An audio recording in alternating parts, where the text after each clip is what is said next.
दूर एक छोटे से समुद्री कस्बे में, जिसका नाम क्लियर वाटर था, हवा में नमक की हल्की सुगंध रहती थी। समुद्र की लहरें हर दिन किनारे से टकराती थीं, पर जमीन पर कहीं भी हरियाली नहीं बची थी। कभी यह कस्बा हरा भरा हुआ करता था, लेकिन कई वर्षों के सूखे और तूफानों ने सब कुछ सुखा दिया था। मिट्टी भूरे रंग की और रेत जैसी हो गई थी और लोगों के चेहरों पर हमेशा उदासी छाई रहती थी।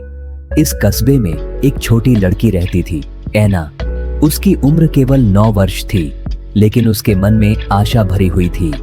वह रोज स्कूल जाते समय सूखी जमीन को देखकर रुक जाती थी और सोचती थी, काश यहाँ फिर से पेड़ होते, काश यह जगह फिर से जीवित हो जाती। एक दिन स्कूल में शिक्षक ने कहा, कभी कभी एक छोटा सा काम भी बड़ा बदलाव ला सकता है। यह बात ऐना के मन में उतर गई। शाम को घर लौटते समय उसने रास्ते के किनारे एक छोटा सा पौधा देखा, बहुत पतला, कमजोर लेकिन जीवित। शायद हवा उसे यहाँ ले आई थी। ऐना उसके पास बैठ गई और धीरे से बोली, तुम छोटे हो, लेकिन मैं तुम्हें बड़ा होने में मदद करूंगी। वह पौधा उठाकर घर ले आई और उसे एक टूटे हुए मिट्टी के बर्तन में लगा दिया। उसकी माँ ने आश्चर्य से पूछा, ऐना, यह क्या है? ऐना मुस्कुराकर बोली, एक नई शुरुआत। अगली सुबह वह पौधा लेकर सूखी जमीन पर पहुंची। मिट्टी बहुत कठोर थी, पर ऐना ने अपने छोटे हाथों से गड्ढा खोदना शुरू किया। हवा तेज चल रही थी, मिट्टी चिपक रही थी, लेकिन वह रुकी नहीं। जब उसने पौधा मिट्टी में लगा दिया, तो उस सूनी जगह में जैसे एक छोटी सी उम्मीद जन्म ले आई। 6 वर्ष बाद यह पहला पौधा था जो वहां लगाया गया था। 2 दिन बाद कुछ गांव वालों ने उसे देख लिया। बेटी, यह मिट्टी कुछ उगने नहीं देती, तूफान इसे तोड़ देंगे, समय बर्बाद मत करो। ऐना शांत रही, उनकी बातों ने उसे नहीं रोका। हर सुबह स्कूल से पहले वह अपनी बोतल से थोड़ा पानी पौधे को देती और शाम को वापस आकर देखती।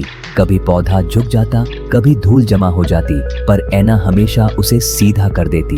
एक रात तेज तूफान आया, बिजली, बारिश और जोर की हवा। ऐना पूरी रात वही पौधा सोचती रही। सुबह वह दौड़कर जमीन पर पहुंची।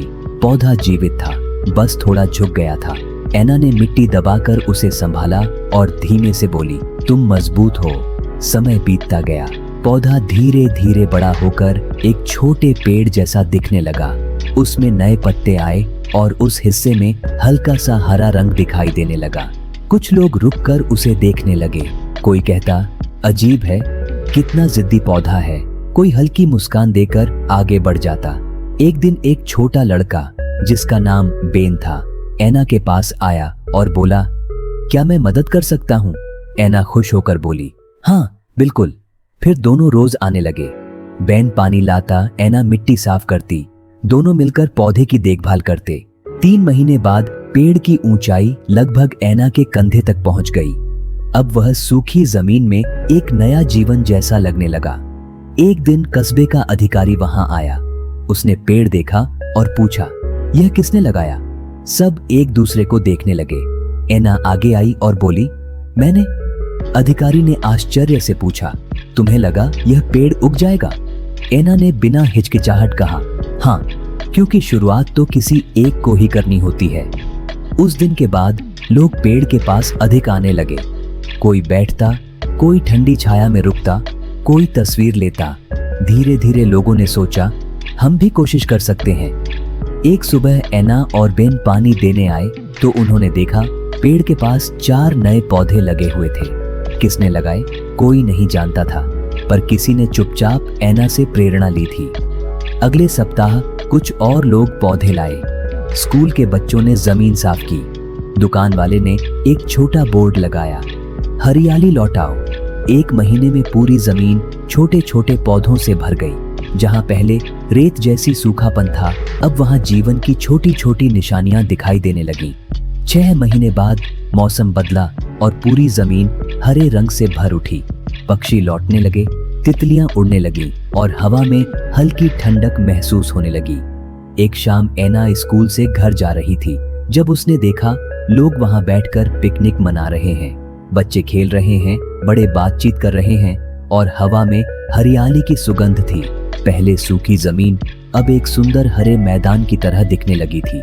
ऐना का लगाया हुआ पेड़ पूरी तरह बड़ा हो चुका था, मजबूत तना, फैली हुई शाखाएं और गहरे हरे पत्ते। अधिकारी उसके पास आया और बोला, तुमने इस जगह को बदल दिया। ऐना धीरे से बोली, नहीं सर, मैंने तो केवल एक पेड़ लगाया था, बाकी सब ने मिलकर इसे बदला है। अधिकारी मुस्कुराया और बोला, लेकिन शुरुआत तो तुमने ही की थी।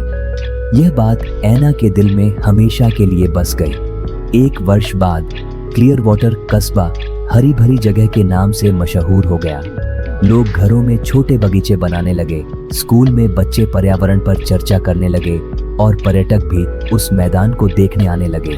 और कस्बे की सबसे प्रिय जगह ऐना का पेड़, लोग उसे पहली आशा का पेड़ कहते थे। ऐना अब 3 और पौधे लगा चुकी थी। जब भी कोई उससे पूछता कि तुमने इतना सब क्यों किया, तो वह बस मुस्कुराकर कहती, क्योंकि छोटी शुरुआत भी बड़े बदलाव ला सकती है।